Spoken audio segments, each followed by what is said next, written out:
mikrofonus.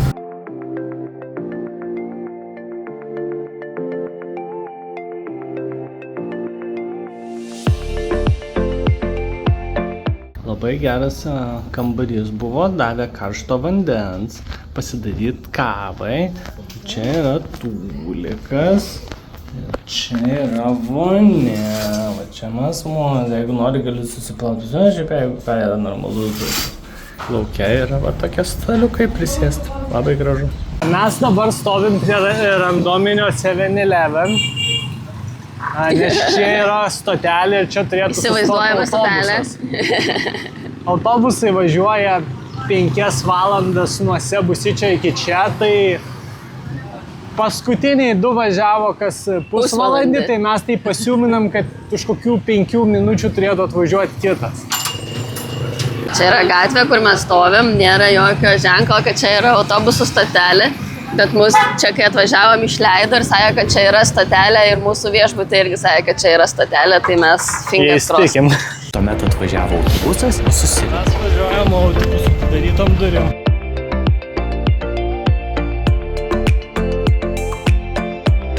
Meilė, ką čia turi?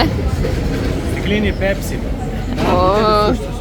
Užsisukimas. Tai va, čia labai yra patogu ir gerai, po to palieki savo Pepsi čia įdėjus, jokių šiukšlių, jokių... Taip, gerai. Mes dabar laukiam grubiai 15 minučių, ar 50-15, man atrodo. Nežinau. Kažkiek laiko autiko į miestą, kur plaukasim su sardinėm, sakė, mus pašauks. Tai va, sėdim, laukiam. Mes sėdim autikė, linas skaičiuoja pinigus, kad išvažiuotume.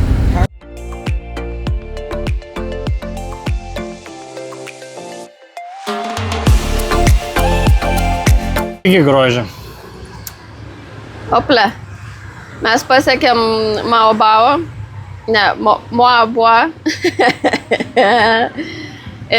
Pasivaikščiojom iki jūros, suradom, kur rytoj nuomosimės nardymo visą įrangą ir iš kurios vietos nersim. Ir dabar atsisėdom pavalgyti. Dabar galim skaityti, kad aš tikrai tropikuose, pažiūrėkit, kokį gražų gavau anti-uždegiminį kokteiliuką. Ir skanu. Niam. Jūs tik pažiūrėkit, kokias porcijas gavom.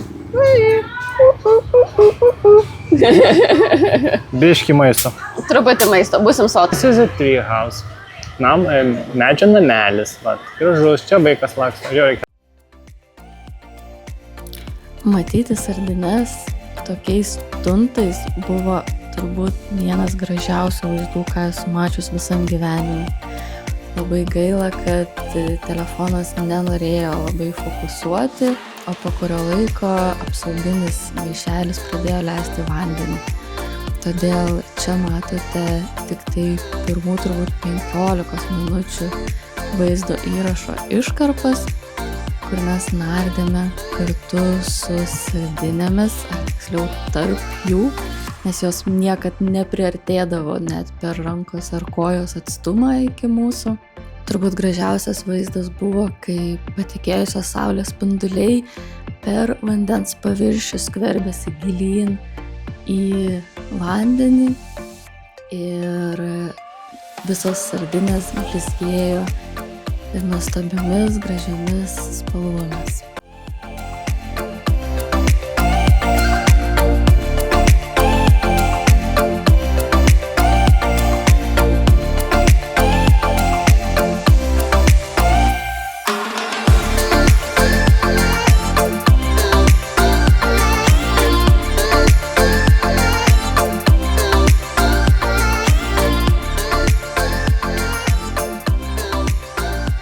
Labas rytas, draugai.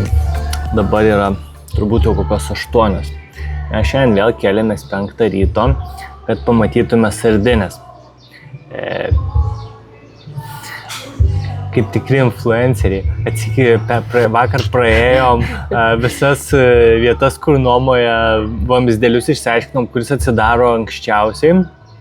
Sako, 1:06 ryto atsidarau. Nu gerai, mes pas jį nuvarėm, išsinuovom. Tai kai mes buvom paplūdimy, buvom turbūt 5. Iš pradžių, kai atėjom, vienas žmogus buvo, tada įlipom dar penkiesi paplaukiam, pažiūrėjom tas sardinės. Ir po to jau išlipant pradėjo rinktis krūvos žmonių, kur ta prasme tokio lygiai, ta prasme, neįsivaizduojamo dydžio makalynė, kur aš nežinau, kaip tos sardinės. Aš manau, sardinės plaukia toliau ne dėl to, kad jom yra per karštas vanduo, dėl to, kad užknisa žmonės. Matėm jūrų vėžlį. Tada vienas korėjietis sugebėjo jūrų vėžlį apspardyti, kas yra unikalus experiences, bet, pasirodo įmanoma. Su lastais. Tai mes atėjom pusryčių, mano šakšuka jau atkeliavo. Jo, Lina gavo maistą, aš gavau kavą. Visi laimingi. Gavo kavą. Čia kažkaip labai įdomi. Pavyzdžiui, aš užsisakiau visą laiką kokį nors mango kokteilį ar ten mango sultį, kaip ten jie vadina. Tai jeigu maždaug nepasakau, kad atneštų prieš maistą, tai visada tada atneša tik po maisto, kas labai neįprasta kažkaip mums yra. Pas juos yra subalansuotas maistas, pirmą valgai maistą, po to saldumynai. Man liko paskutinis kąsnis ir atkeliavo Aurimo Benedikto kiaušiniai. Aurimas kažkaip labai tartinai žiūri į kumpį, ar kas čia? Kumpis. Aš žinau, galiu pasitėp, vištiena tikrai auga kvadratiniais gabaliukas. Ai, čia vištiena turėjo būti teisingai. Bet vištiena? Atrodo vištiena? Atrodo vištiena. Situacija su hamakais. Hamakai po 6 pm, bet staroki. Jie dvigubi tokie, šiaip geriai tikrai. Bet susideda į tokį krepšiuką. Taip biškiu žimtų mum vietos, reikia mažesnio ieškoti mažesnio. Tai va, mes susimokėjom po 20 pesų už...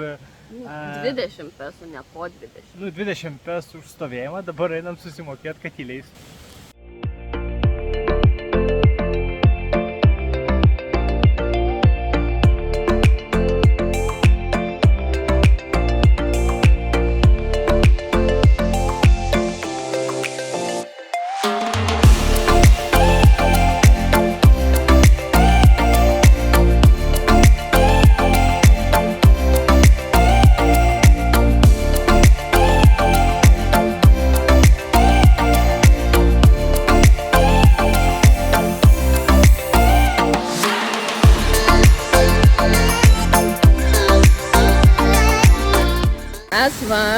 Krioklio mangas. Valgom prie krioklio mangą. Google'as mums sakė apsisukti, bet mes sakėm, ne, mes žinom geriau. Ir kartu su Lina pasileidome į antrojo krioklio paieškas.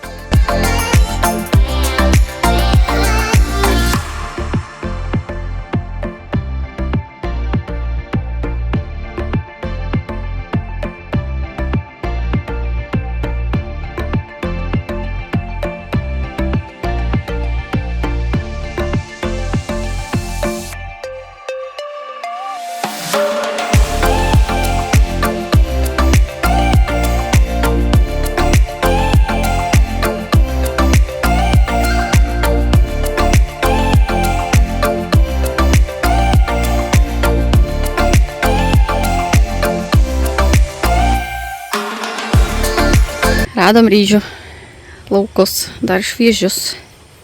Einam į krioklius. Čia jau didesni ryžiai. Čia net išdžiūvę jau.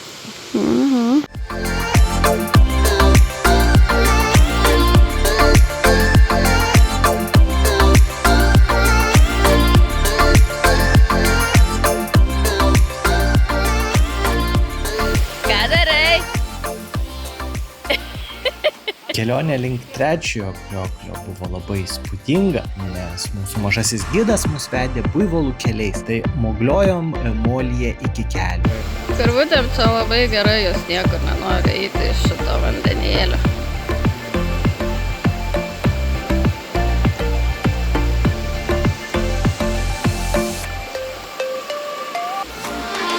Norėtume parodyti daugiau vaizdų iš kelionės atgal, tačiau išsikrovė technika.